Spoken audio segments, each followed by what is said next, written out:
Across the world, big tobacco means big business. And more, it's a business that's moving in on developing countries. A handful of manufacturers of tobacco have managed to spread epidemic throughout the world at a huge cost, but they have to come to terms that things have to change.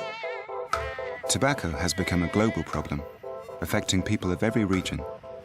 Africa is no exception, and the problems faced by African nations typify the way poorer countries can get caught in a tobacco trap.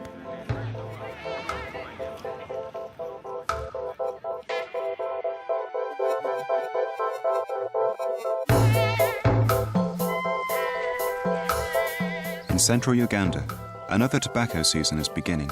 For farmers like Alfred, it's the start of another struggle to break out of poverty.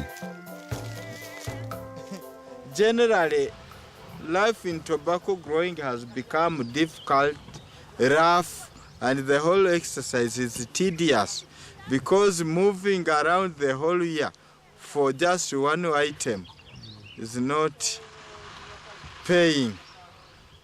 Like most growers in Uganda, Alfred is under a restrictive contract with the world's second largest tobacco company, BAT.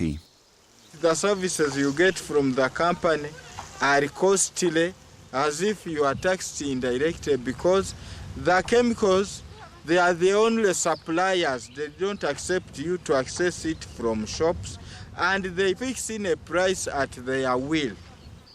This contract buying system, which operates in many countries, allows the leaf buyers to control the entire process. They insist on supplying each farmer with seeds, fertilizer, and other inputs, then demand the exclusive right to buy the leaf. If I calculated all what I spent, and if I had not used my own tractors, I would have fallen into a loss. So I made no profit, and I just escaped loss narrowly. Last year, BAT deducted almost half of Alfred's income to pay for the inputs they provided. As a result, he earned about $1 per day. Meanwhile, BAT earned about $12 million per day. In a way, I would condemn this business of tobacco growing, but because I'm handicapped and has no any other alternative.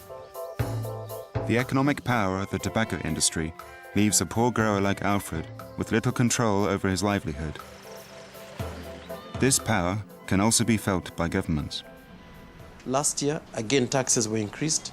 The tobacco industry closed its factory for 1 week and said they were leaving town.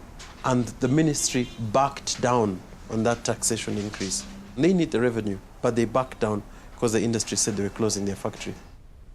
This is an attempt to reduce the effectiveness of our campaign in terms of scaring Kenyans into thinking that if the tobacco industry were to pull out of this country, then the economy will come tumbling down. Investors have spent a lot of money in tobacco. There are more that are coming in to want to produce cigarettes.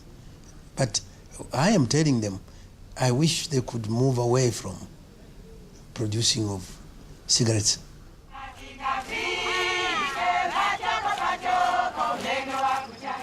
By staying and producing cigarettes, it's easier for tobacco companies to lobby governments. This can directly affect the poorest people.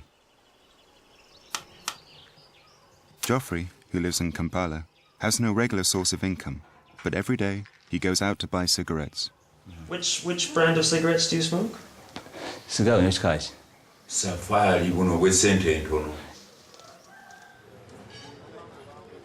Like many poor people, Geoffrey buys his cigarettes one stick at a time.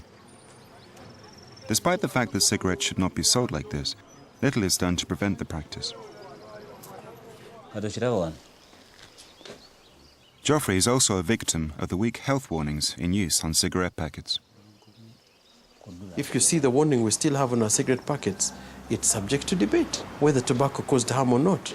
You know, our population would be shocked if they saw the labels that are coming out of Brazil, that are coming out of Canada. Plus, the weak warnings that do exist are in English and Swahili, two languages that are not spoken by the majority of poor Ugandans. He doesn't know Swahili. He doesn't understand.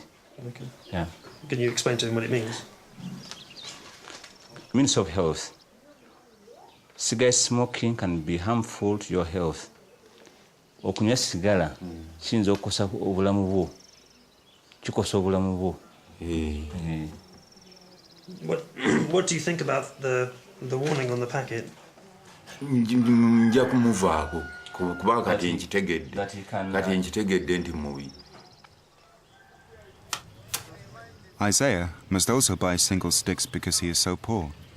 He only pays 8.5 cents for each cigarette. But even this amounts to a third of his income spent on smoking. So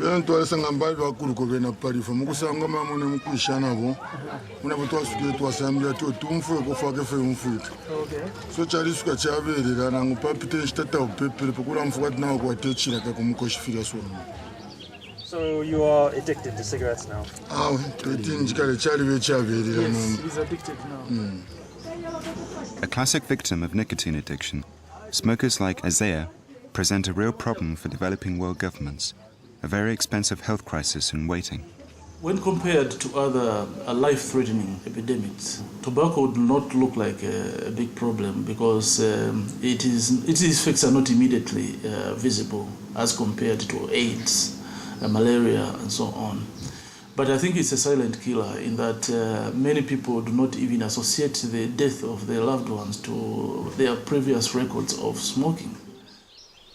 As if to underline this crisis, Zambia is about to complete work on its new cancer hospital, many of whose patients will be current and former smokers. But governments don't always connect health costs like this to tobacco. As a result, not enough is done to prevent new smokers from being recruited. This is especially the case in tobacco-producing countries. Countries also tend to not want to, well, to use the word I can say in quotes, annoy, the big businesses that do tobacco in their countries. As these companies entrench themselves in national economies, they become entrenched in everyday life. This, in turn, opens up lots of ways to promote smoking. This expensive Jeep is an ad for Benson & Hedges in Uganda. The product is not named, but the graphics bear a striking resemblance to the B&H branding. There's even a health warning, not too prominent, obviously. It's parked outside a Kampala nightclub, popular with the young urban crowd, a key market for cigarette companies. And where there's smoke, there's fire. It turns out the makers of B&H are sponsoring the club's 10th birthday party. The marketing may be subtle, but many young people were in no doubt who was in a driving seat. That's why Hedges a cigarette, Is it not cigarette? Yeah, cigarettes, yeah. The cigarette makers here have agreed to restrict their advertising. But, as in many countries, this agreement has no legal force. So it can be interpreted freely, or simply ignored. Meanwhile, governments often delay or drop stronger rules after tobacco industry lobbying. Authorities in countries know the dangers of smoking because we tell them often enough.